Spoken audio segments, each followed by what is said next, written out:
Amém. Sejam todos bem-vindos. É muito bom estar aqui perto de vocês, muito bom que vocês estão aqui novamente. Boas-vindas para você que nos acompanha também pela internet.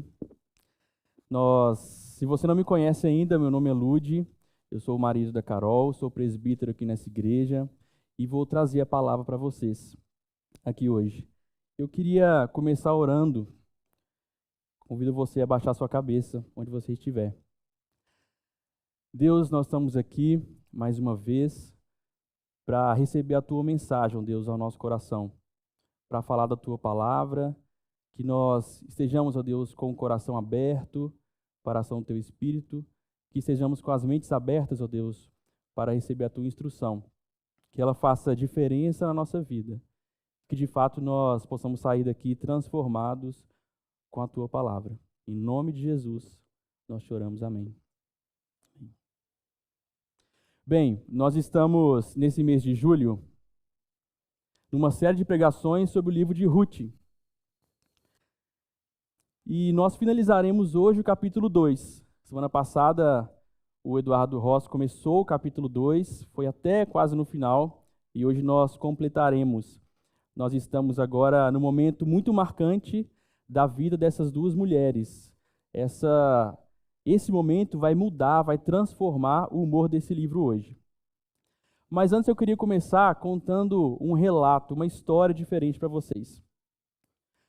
Mais ou menos entre as décadas de 70 e 80, por volta de 5 a 10% das pessoas que recebiam transfusão de sangue começaram a apresentar uma infecção no fígado, ainda desconhecida.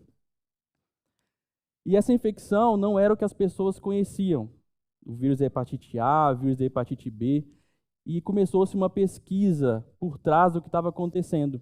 Eles chamaram essa nova hepatite, essa nova infecção no fígado, de infecção não A, não B. E especificamente no último ano da década de 80, eles conseguiram encontrar esse micro-organismo, que também era um vírus, e começou agora chamado de vírus da hepatite C, começou uma corrida para encontrar tratamento para essa infecção. As primeiras possibilidades de tratamento, elas eram muito ruins. Eram tratamentos longos, as pessoas passavam muito mal, tinha muitos efeitos colaterais e uma chance de aproximadamente 40% de cura para quem conseguia chegar ao final do tratamento. E ainda nesse contexto, um senhor no interior de São Paulo foi diagnosticado com essa hepatite C no início dos anos 2000 e ele procurou esse tratamento. Ele passou por um longo período, teve muitos efeitos colaterais e ficou num sofrimento por volta de 8 anos, entre períodos tentando tratar e períodos de pausa, até que ele desistiu. Nesse momento, ele precisaria aprender a conviver com essa doença e a lidar com as possíveis complicações que o tempo traria para ele. Depois desse período, algumas novas opções de tratamento começaram a aparecer, começaram a surgir novas pesquisas. E a partir disso foi produzido um remédio que tinha uma chance de mais de 95% de cura para esse tipo de hepatite. E interessante que quase não tinha efeito colateral. Esse remédio foi viabilizado, chegou aqui no Brasil, e esse senhor, no interior de São Paulo, foi convocado para poder iniciar o tratamento dele. Esse tratamento foi feito, ele ainda com algumas ressalvas, ainda um pouco desconfiado, ele aceitou que fizesse tratamento, ele o fez, não teve qualquer efeito colateral, foi acompanhado, até que no final desse acompanhamento, ele ouviu no consultório, depois de muito tempo, o médico falando que finalmente ele estava curado dessa doença. Ele conseguiu alcançar a cura. E essa notícia foi impactante para a vida dele.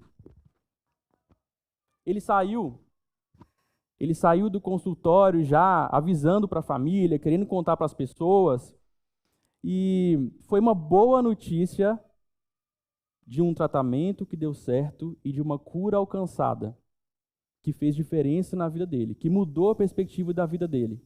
Algo que estava fadado a conviver com, agora estava liberto. E esse relato, eu quis trazer esse relato para a gente iniciar dois pensamentos. O primeiro deles é que existe uma história por trás de uma boa notícia. Então, para que esse senhor pudesse ter sido curado, muita gente estudou, trabalhou, investiu e viabilizou que o tratamento pudesse chegar até ele. E o outro ensino é que uma boa notícia tem o poder de transformar a nós. Aliás, uma boa notícia tem poderes de transformar a nós. Desde uma surpresa de quando os seus pais vêm de longe para te ver, até o momento da conquista de passar no vestibular, depois de muito tempo tentando. Quando a gente conquista um emprego novo, ou recebe a notícia de que as férias foram confirmadas, o sim, depois de um pedido de casamento, a notícia de gravidez, de que você vai ter um filho, e do parto. O momento do parto. O Rodrigo está aí, Sofia está bem, está em casa. Certamente é uma notícia que os deixou repleto de alegria. Aliás, aqui na igreja tem muitas novas crianças, muitos pais alegres. Certamente eles estão cheios de alegria, né, Rodrigo? E um pouco de sono também. Nós sabemos, contudo, que a nossa vida não é só marcada de momentos de alegria. Então, as pessoas não são todas curadas das suas doenças, de que elas vivem há muito tempo, com que elas convivem há muito tempo. Os dias não são todos marcados de boas notícias. E nós não vamos negligenciar isso, nós não vamos deixar isso de lado. Mas, ao contrário, hoje nós vamos falar de quando Deus destila gotas de felicidade, de bênção e de graça na nossa vida. Quando, no meio do caos e da adversidade, Ele nos alcança com essa graça. Pois, enfim, nós teremos agora boas notícias.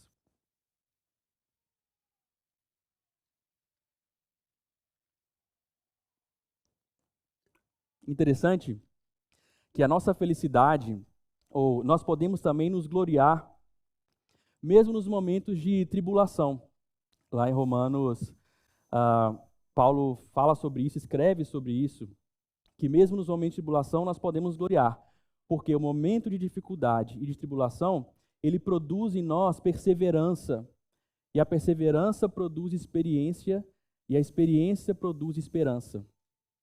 Como é bom olhar para trás e perceber que você foi ajudado, foi cuidado e teve segurança por causa de Deus. Mesmo no momento de tristeza, mesmo na tribulação, nós podemos encontrar essa alegria. E é aqui que nós estamos no livro de Ruth, um momento de transformação para a família de Ruth e Noemi. E para retomar o que nós vimos até agora, queria relembrar um pouco dessa história. Vai que por acaso alguém não acompanhou até agora essa história, queria destacar alguns pontos importantes. E o livro de Ruth, ele conta inicialmente a história de Noemi. Nós começou com um momento de seca naquela região de Belém, onde ela morava. E o momento em que os juízes governavam aquela região. Nesse período de seca, Noemi e Elimeleque, que eram casados, eles saíram de Belém. E o Murilo lembrou a gente, na primeira pregação, que é interessante isso, esse paradoxo, Belém é a cidade do pão. E eles saíram da cidade do pão por falta de pão. Talvez fosse até uma falta de confiança de que Deus proveria para eles. Mas eles resolveram sair e chegaram em Moabe, uma cidade em que as pessoas daquele lugar, elas não adoravam a Deus. E nessa nova terra, Noemi foi com Elimeleque até Moabe, junto com seus 2 filhos. Nessa nova terra, Elimeleque morreu. Os seus filhos casaram com 2 mulheres de Moabe, com 2 moabitas, uma delas, Ruth. Passaram-se 10 anos, os filhos de Noemi morreram. Então Noemi, sabendo que agora, depois de 10 anos, a terra de Belém estava novamente sendo abençoada por Deus e poderia ter fartura e oportunidade para ela, ela resolveu voltar. E ela voltou com suas noras. No meio do caminho, ela já muito triste, estava abatida, a situação não era boa, ela não tinha condições de sobrevivência. Ela falou com as suas noras: olha, voltem para suas casas, fiquem com as suas famílias, vocês terão novas oportunidades junto com as suas famílias. Uma delas volta, mas a outra, Ruth, fica com Noemi e promete lealdade para Noemi. Promete lealdade e permanece no caminho com ela. Quando, no retorno para Belém, não foi algo simples quando elas chegaram. Noemi estava triste, ela estava amargurada com o que tinha acontecido, com a situação que ela vivia, sem marido, sem os 2 filhos, sem recursos, e mais do que isso, ela entendia que Deus havia trazido o sofrimento e a calamidade para a vida dela. Ele tinha tornado sua vida amarga. Esse era o entendimento de Noemi nesse momento. E apesar de eles estarem vivendo em momentos de amargura, Ruth pensou diferente. Ela sabia, aproveitando que era uma época de colheita nos campos, ela se propôs a buscar dos restos que sobravam da colheita. Isso era algo que acontecia naquela época, por direito. Então ela acabou por trabalhar num campo que pertencia a Boaz. E Boaz era parente do sogro de Ruth, era parente de Elimeleque, algo que ela nesse momento ainda não sabia. Como a história de Noemi e Ruth, quando elas chegaram na cidade, se espalhou, então Boaz já sabia, naquele momento que encontrou com Ruth, quem era Ruth, quem era Noemi, o que eles estavam fazendo ali. Então, ele foi até Ruth, ele chegou para Ruth de forma generosa, com benevolência, tratou Ruth com educação, permitiu que ela fizesse a colheita em segurança e com abundância. Ele conversou com seus ceifeiros e pediu para que ninguém a maltratasse e disse para que eles deixassem algumas espigas no caminho para que ela pudesse recolher e ter o trabalho em abundância. Nos momentos de alimentação, ele convidou Ruth para poder comer com ele, com Boaz e seus ceifeiros. E nós chegamos até aqui. Esse é o resumo do que aconteceu até agora. Ruth já encontrou com Boaz, ele foi benevolente com Ruth, e agora nós chegamos nessa situação. Uma senhora amargurada, Noemi, em casa, sua nora, leal, humilde, que trabalhou para sustentar a casa, um homem rico e respeitado, que é Boaz, que mostrou benevolência e generosidade àquelas mulheres. O que acontece a partir de agora? Que mudança é essa? E eu convido você a abrir a sua Bíblia, ou a ligar a Bíblia, em Ruth, capítulo 2, a partir do versículo 18. Nós vamos ler do 18 até o 23. E diz assim: carregou tudo para a cidade e mostrou à sua sogra. Também lhe deu o que havia sobrado da refeição. Onde você colheu todo esse cereal? Perguntou Noemi. Onde você trabalhou hoje? Que seja abençoado quem a ajudou. Então Ruth contou à sogra com quem havia trabalhado. O homem com quem trabalhei hoje se chama Boaz. O Senhor o abençoe, disse Noemi à nora. O Senhor não deixou de lado sua bondade, tanto pelos vivos como pelos mortos. Esse homem é um de nossos parentes mais próximos, o resgatador da nossa família. Ruth, a moabita, acrescentou: Boaz disse que devo voltar e trabalhar com seus ceifeiros até que terminem toda a colheita. Muito bom, exclamou Noemi. Faça o que ele disse, minha filha. Fique com as servas dele até o final da colheita. Em outros campos poderiam maltratá-la. Assim, Ruth trabalhou com as servas nos campos de Boaz, e recolheu espigas com elas até o final da colheita da cevada e do trigo. Nesse tempo, ficou morando com a sua sogra. E assim termina o versículo 23. Nesse versículo, nós podemos presenciar uma importante mudança de humor nessa família. No versículo 18, no verso 18, após um longo dia de trabalho, Ruth retorna para casa. E o versículo diz: carregou tudo para a cidade e mostrou à sua sogra. Também lhe deu o que havia sobrado da refeição. E que ânimo é esse com que Ruth chega para sua casa depois de um longo dia de trabalho sob o sol até o final do dia? Como ela volta para essa casa? E ela entrega tudo, o restante da comida que ela separou para Noemi. Parece que ela está querendo apresentar um trabalho que deu certo. Parece que existe algo diferente naquilo que ela trouxe. Não foi só mais um dia de trabalho, mas existe uma novidade que ela queria mostrar. Aquela colheita tinha algo diferente e algo de especial. Ela estava cheia de gratidão. Era uma estrangeira que se sentia indigna de estar ali. Ela foi humilde em fazer a colheita dela. E ela chegou transformada com uma nova novidade. E no meio da plantação, os ceifeiros que poderiam maltratá-la, que poderiam ter sido rudes, eles foram acolhedores. Ela viveu isso, ela teve essa experiência. E por isso, essa é a Ruth que volta para casa. Uma Ruth satisfeita e uma Ruth cheia de novidade. Tem uma coisa interessante nesse caminho que Ruth trilhou, como que ela chegou nesse momento de ser tão abençoada. E essa história é cheia de símbolos. A direção que Ruth tomou desde quando saiu da casa dela em Moabe até chegar aqui, nesse momento em que é abençoada, é um caminho parecido com o de Abraão. Ambos saíram da sua terra, da terra de sua família, da terra de seus pais, e foram em direção a um novo lugar, não sabendo o que o futuro lhe reservava. E em Gênesis 12, Abraão recebe a promessa de que seria abençoado por Deus, e através dele e dos seus descendentes, muitas outras pessoas também seriam abençoadas. Ele creu nessa promessa e foi considerado justo por causa disso. Foi uma vida de fé. E Ruth também, ela acabava de provar sua fé recém-descoberta, desde antes já exercida, por uma grande bênção recebida, e ela passa agora a abençoar Noemi.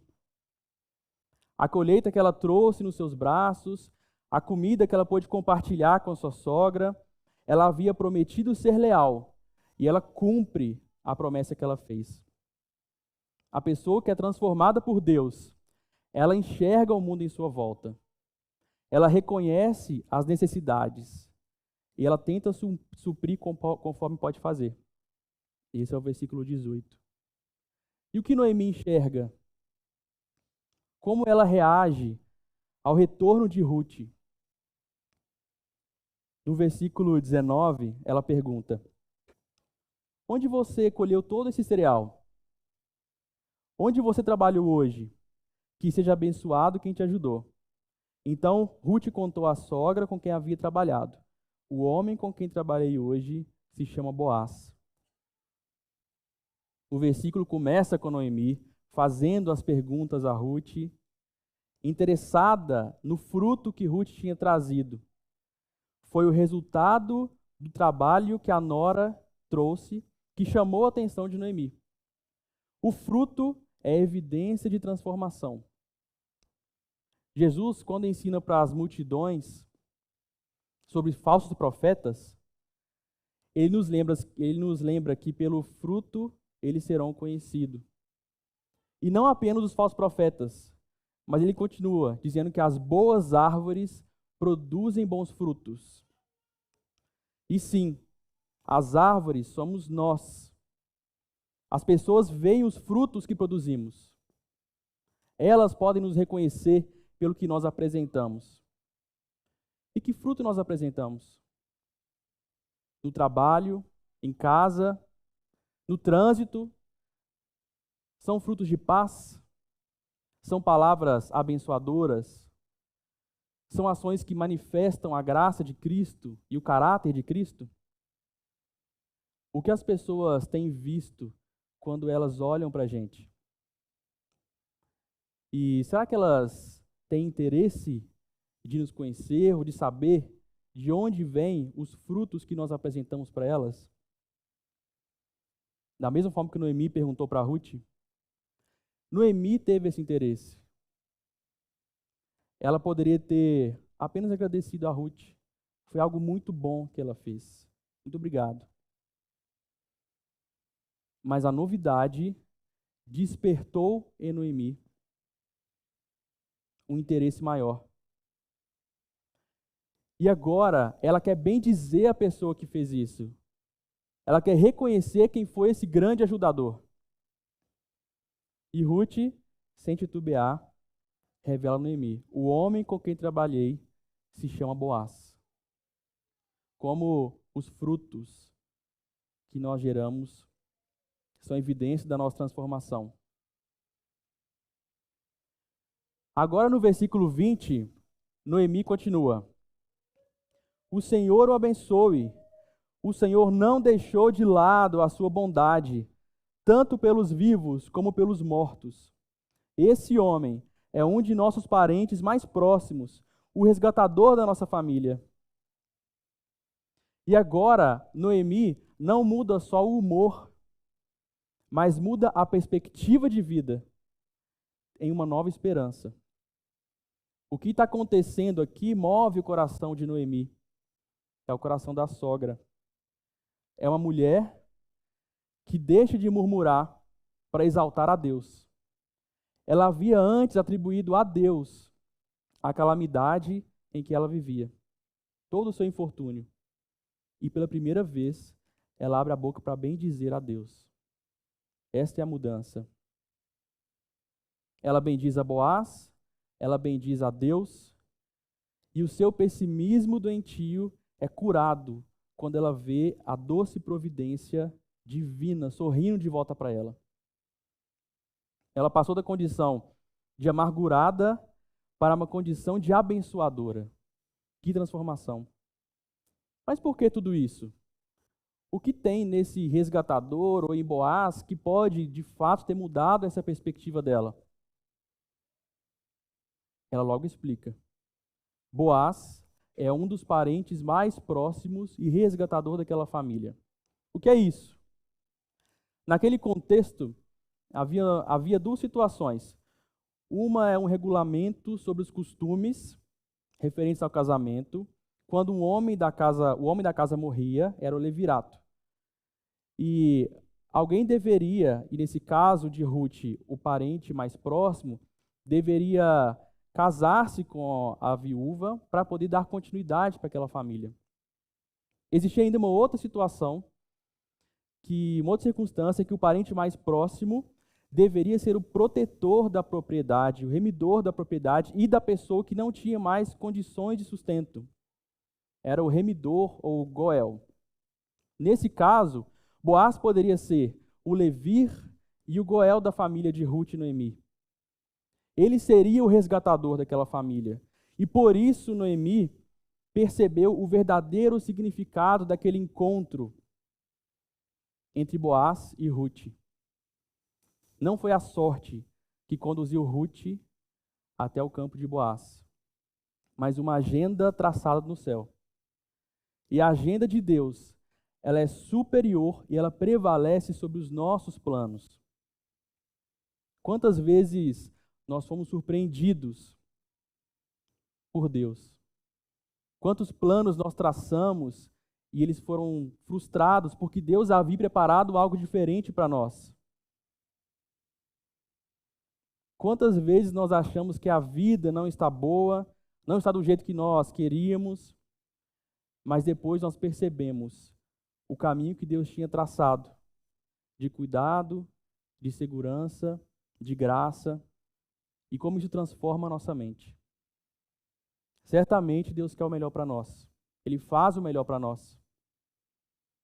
A vida sob a nossa direção é uma tragédia. Por fora pode parecer boa, com alegria, tomada de decisão, independência, o aproveitar a vida, mas por dentro é tragédia. Distância de Deus, é correr atrás do vento, solidão, ausência de sentido. Nós sozinhos somos um caminho que leva para a morte. Mas Cristo veio para ser o nosso resgatador, para ser o nosso redentor. Essa é a diferença. Ele nos remiu, ele nos comprou com alto preço e nos deu uma gloriosa herança. Isso muda a nossa perspectiva de vida. Quando nos entregamos a Cristo, nós temos uma nova esperança. Não vai ser uma vida só de alegria, não foi isso que ele prometeu. Mas vai ser uma vida da presença de Cristo.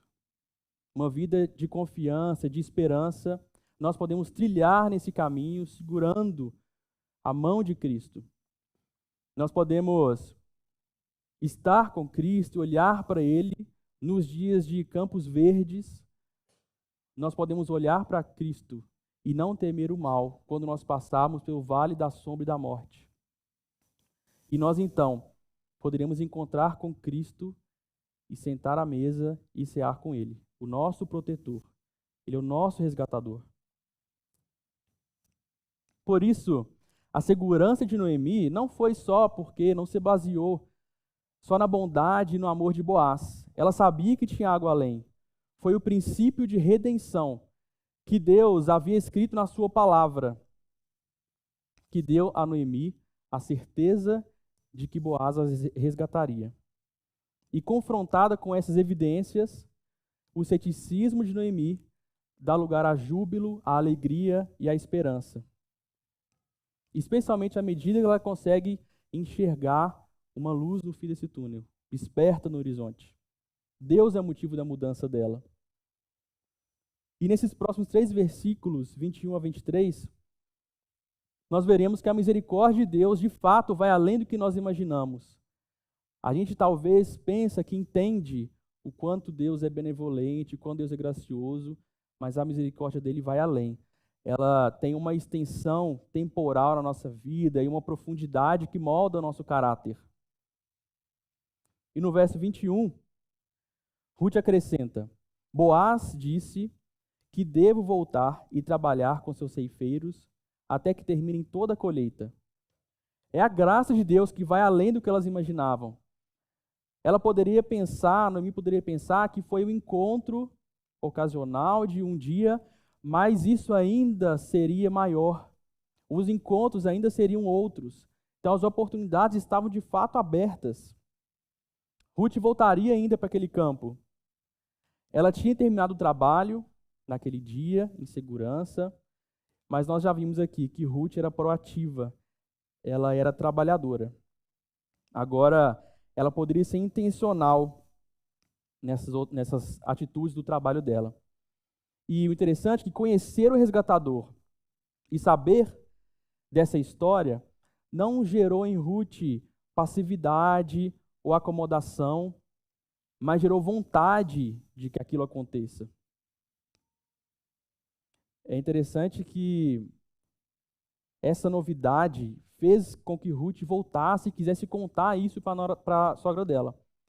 No Evangelho de João, no capítulo 4, o relato do encontro de Jesus com a mulher samaritana, quando Jesus se revelou como Messias, aquela mulher, depois de ter conversado e ele se revelado como Messias, ela deixou a vasilha de água junto ao poço e foi correndo para a cidade, voltou para Samaria para poder contar para outras pessoas. Isso que gera nela de ter conhecido o Redentor da sua vida não foi passividade, mas foi atividade. E através daquela vida abençoada e da redenção revelada, ela conseguiu levar essa mensagem para outras pessoas da sua cidade. Essas outras pessoas também foram impactadas, também encontraram com Cristo. Isso foi modificador naquele contexto. Esse é o movimento de quem encontra o Redentor da sua vida. Não é de acomodação, mas de atitude. E o versículo 22, ele mostra mais uma evidência de transformação. Agora, preste atenção à diferença que teve na atitude de Noemi no versículo 2 em comparação com o versículo 22. São dois momentos em que Noemi fica sabendo que Ruth iria trabalhar nos campos. E no versículo 2, Noemi, ainda aquela mulher, mergulhada na tristeza, mergulhada na decepção, quando ouve Ruth dizendo que iria para o campo trabalhar, ela disse: está bem, minha filha, pode ir. Sem qualquer ressalva, sem interesse pelo que aconteceria, não teve nenhuma orientação quanto ao cuidado. Ela estava amargurada, era uma pessoa amarga. Agora, no versículo 22, depois da mudança de humor, da mudança de perspectiva de vida, ela exclama de um jeito diferente: muito bom, faça o que ele disse, fique com as servas até o final da colheita. Em outros campos poderiam maltratá-la. Ela fala: vai lá, faz, tome cuidado, cheia de orientações, cheia de interesse com aquele retorno, porque ela já sabia e vislumbrava que seria resgatada. E no último versículo, Ruth tem uma resposta, uma atitude que demonstra sua obediência. A nora, que tinha prometido lealdade, cumpre obedientemente a recomendação da sogra e de Boaz, como a gente pode ler no versículo 23. Sim, Ruth trabalhou com as servas nos campos de Boaz e colheu as espigas com elas até o final da colheita da cevada e do trigo. Nesse tempo, ficou morando com sua sogra Noemi.